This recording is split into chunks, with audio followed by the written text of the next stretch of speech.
Rainy సీజన్తో Karimnagar ఉమ్మడి జిల్లాలో వ్యాధులు ప్రబలకుండా చర్యలు చేపడుతున్నట్లు తెలిపారు కరీంనగర్ డిఎంహెచ్ఓ డాక్టర్ వెంకటరమణ.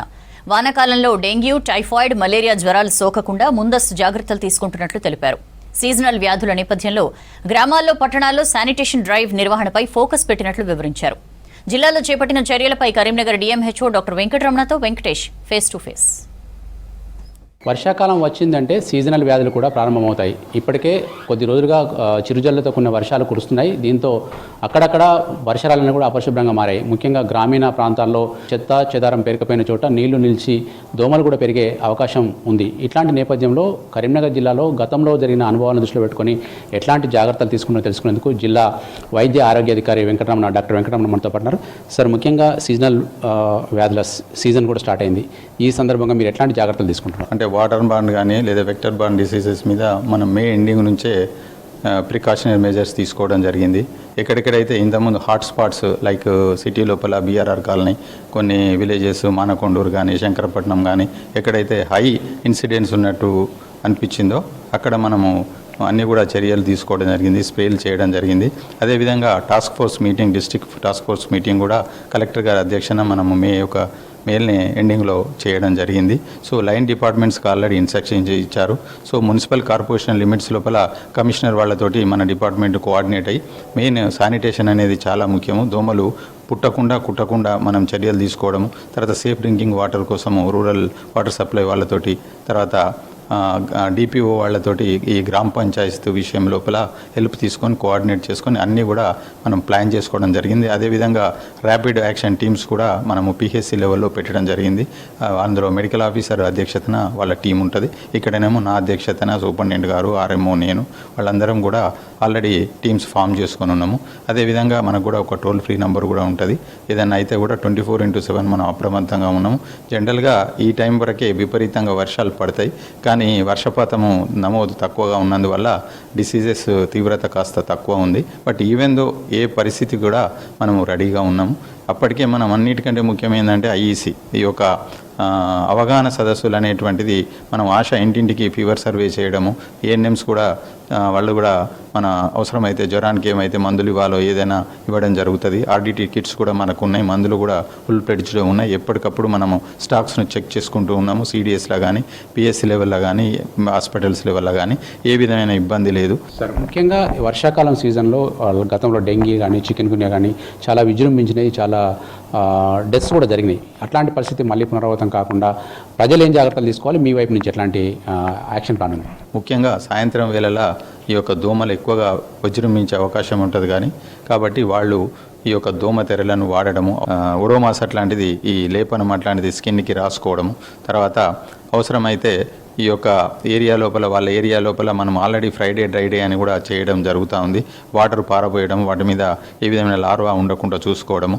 ఒకవేళ కనుక అంటే సిటీ లిమిట్స్లో ఏమన్నా వాటర్ డిపాజిట్ అయ్యి కాలనీలో ఉంటే అందులో ఆయిల్ బాల్స్ వేయడము. తర్వాత వాళ్ళు కూడా ఒకవేళ ఏమైనా జ్వర లక్షణాలు ఉంటే, కొంతమంది చదువుకున్న వాళ్ళు ఏమో హాస్పిటల్స్ తొందరగా వెళ్తారు, చదువు లేని వాళ్ళు అపోహలతోటి ఇంట్లో ఉండడం వల్ల ఒక్కోసారి ప్రాణాంతకమయ్యే అవకాశం ఉంటుంది. మనం ఆల్రెడీ అన్ని పిహెచ్సిలో, ఈవెన్ హెచ్డబ్ల్యూస్ అంటే హెల్త్ సెంటర్లు, సబ్ సెంటర్లో కూడా మన యొక్క డాక్టర్స్ ఉన్నారు. ఇంతకుముందు ఆ క్వాలిఫైడ్ డాక్టర్స్ లేరు కాబట్టి అందరినీ విజ్ఞప్తి చేసేది ఏంటంటే ఏదైనా జ్వరం వచ్చినప్పుడు టెస్ట్ చేసుకోవడము, డాక్టర్ని సంప్రదించడము, దాని ప్రకారంగా వైద్యం తీసుకోవాలి. ఇంకొకటి, డెంగ్యూ అనగానే ప్రాణాంతకం కాదు, అందులో 2 రకాలు ఉంటుంది. డెంగ్యూ మామూలు అంటే మనము బయట చేసేటువంటి ఏ టెస్ట్ కూడా ఒప్పుకోము. ఎలిసా టెస్ట్ అయితేనే మనం కన్ఫర్మ్ చేస్తాము. మనకు గవర్నమెంట్ జీజీహెచ్ లోపల ఒక రూమ్ పెట్టడం జరిగింది 108. ఈవెన్ ప్రైవేట్ వాళ్ళకు కూడా మనకు ఇన్ఫర్మేషన్ ఇవ్వాలి. అంటే డిస్టిక్ మొత్తం కూడా స్టేట్కు మనం ఐడిఎస్సి, డిఎస్ఓ ద్వారా హైదరాబాద్కు పంపించడం జరుగుతుంది. ఎలిసా పాజిటివ్ వస్తేనే మనము ఇది. ఇంకొకటి ఏంటంటే ప్లేట్లెట్స్. సో ఎక్కడనో ల్యాబ్ సరైన క్వాలిఫైడ్ పర్సన్ చేయకుండా ప్లేట్లెట్స్ తగ్గినాయి, పెరిగినాయి అని చేస్తారు. యాజ్ పర్ మన లిటరేచర్ ప్రకారంగా ఈ డెంగ్యూ అనే ఫీవర్కి వేరే విధమైనటువంటి ట్రీట్మెంట్ ఏమీ లేదు. 20,000 రక్త కణాలు ప్లేట్లెట్స్ తగ్గినా కానీ భయపడిన అవసరం లేదు. కానీ 20,000 వరకు అంటే 50,000 ఉండగానే వాళ్ళ హాస్పిటల్లో జాయిన్ అయితే మంచిది. ఎందుకంటే ఏమైనా ప్రమాదం అంటే ముఖ్యంగా ముక్కు నుంచి, నవరంధ్రాల నుంచి ఎక్కడి నుంచన్నా బ్లీడ్ అయ్యే అవకాశం ఉంటుంది.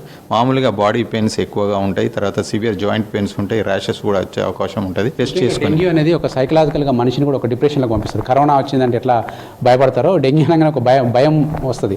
ఆ భయాన్ని ప్రైవేట్ ఆసుపత్రులు క్యాచ్ చేసుకున్న సందర్భాలనే గతంలో వేలాది రూపాయలు, లక్షలాది రూపాయలు ఫీజులు కూడా వసూలు చేశారు. అట్లాంటి పరిస్థితి రాకుండా ముఖ్యంగా ప్రైవేటు హాస్పిటల్కి ఏమైనా ఇన్స్ట్రక్షన్స్ ఇచ్చారా? పేషెంట్కు ఎట్లా ట్రీట్ చేయాల్సి ఉంటుంది? ఇప్పుడు ఇందులో రెండు చెప్పడం జరిగింది. డెంగ్యూ వేరు, డెంగ్యూ షాక్ సిండ్రోమ్ లేవు. అందరూ కూడా ప్రాణాంతకం కాదు. డెంగ్యూ షాక్ సిండ్రోమ్లో ఏమవుతుందంటే వీళ్ళకి బ్లీడింగ్ అయ్యి మరణించే అవకాశం ఉంటుంది, ఆర్గాన్ ఫెయిల్యూర్ అయ్యే అవకాశం ఉంటుంది. కాబట్టి అట్లాంటి వాళ్ళు అంటే ప్లేట్లెట్స్ తగ్గి ఏదైనా బ్లీడింగ్ అయితే వాళ్ళు హాస్పిటలైజ్ కావాలి. మన హాస్పిటల్లో అన్ని రకాల మందులు, ట్రీట్మెంట్ ఉంది కాబట్టి ఎవ్వరు కూడా భయపడాల్సిన అవసరం లేదు. ఎవరన్నా ప్రైవేట్ హాస్పిటల్ దోపకం చేస్తే కూడా మనం నోటీసు సర్వ్ చేయడం జరుగుతుంది. అవసరమైతే కలెక్టర్ గారి చైర్మన్ లోపల మనం దాన్ని సీజ్ చేసే అవకాశం కూడా ఉంటుంది. కాబట్టి ఎవరు కూడా పేషెంట్స్ భయపడని అవసరం లేదు. సరి అయినటువంటి చికిత్స మరియు పరీక్షలు అనేది ప్రభుత్వ దవాఖానాల్లో మరియు వైద్యులు ఎప్పుడు ఎల్లవేళలా అవైలబుల్ ఉంటున్నారు. ముఖ్యంగా డెంగ్యూ, చికెన్ గున్యా ఈ రెండు వచ్చినప్పుడు సాధారణంగా గ్రామీణ ప్రాంతాల్లో నిరక్షరాస్యులు కావచ్చు, వాళ్ళు ఏం చేస్తారంటే సాధారణంగా ఏదో పారాసిటమాల్, డోలో వేసుకుంటారు, లేకుంటే ఆర్ఎంపీ దగ్గర ట్రీట్మెంట్ తీసుకుంటారు. అది వ్యాధి తీవ్రమై ముఖ్యంగా మీరు అన్న ప్లేట్లెట్ కౌంట్ 20,000 లోపు పడిపోయిన తర్వాత అప్పుడు హాస్పిటల్కి వస్తారు.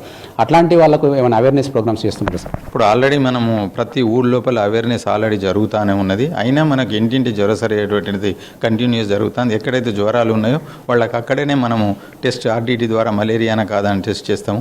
ఏమన్నా ఇట్లాంటి డెంగ్యూ లక్షణాలు ఉంటే మనము హాస్పిటల్కి పంపి ఎలిసా టెస్ట్ చేయించి కన్ఫర్మ్ చేస్తాము. సీజనల్ వ్యాధుల కాలంలో ప్రజలు ఎట్లాంటి జాగ్రత్తలు తీసుకోవాలో చెప్తూనే తాము కూడా చాలా అన్ని విధాలుగా సిద్ధంగా ఉన్నాం. ముఖ్యంగా యాక్షన్ ప్లాన్ రెడీ చేసి ఇప్పటికే అన్ని విధాలుగా కూడా మనం చర్యలు తీసుకొని రెడీగా ఉన్నామని చెప్పి డాక్టర్ వెంకటరమణ చెప్తా ఉన్నారు. ఓవరాల్గా ఈసారి గత సీజన్తో పోలిస్తే ఈసారి జ్వరాలు వచ్చినా కూడా తొందరగా కంట్రోల్ చేస్తామన్న ధీమా సార్ వ్యక్తం చేస్తూ ఉన్నారు. కెమెరామెన్ కవికుమార్తో వెంకటేష్, V6 న్యూస్, కరీంనగర్ జిల్లా నుంచి.